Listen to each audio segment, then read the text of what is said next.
Dalawang high-value individual ang naaresto ng mga otoridad sa ikinasang anti-illegal drug operation sa Zamboanga City at nagresulta sa pagkakasabat ng halos 800,000 pisong halaga ng marijuana.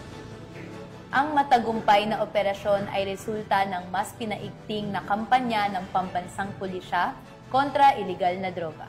Alinsunod sa idinirekta ni Chief PNP Police General Nicolas Torre III na palakasin ang mga operasyon upang maputol ang distribusyon ng ipinagbabawal na gamot sa buong bansa.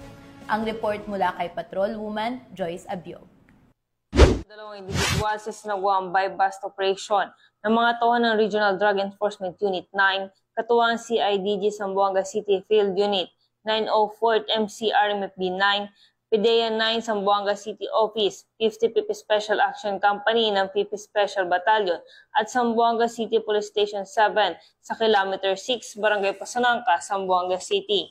Ang matagumpay na operasyon ay nagresulta sa pagkakaresto ng dalawang suspect na kinilalang sina alias Lim, 19 na taong gulang, isang estudyante at residente ng San Jose, Zamboanga City, at alias Arthur, 23 taong gulang, isang mekaniko at residente ng Luyahan, Zamboanga City. Nakumpiska mula sa mga suspect ang tinatayang 7 kilo ng hinihinalang marijuana na may kabuuang halaga ng humigit kumulang 840,000 pesos.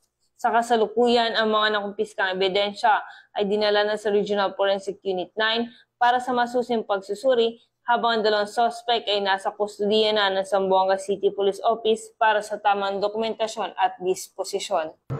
Mula rito sa Zamboanga Peninsula, ako ang inyong PNN correspondent, Patrolwoman Joyce Abiog, alagad ng batas, tagataguyod ng Balitang Pulis.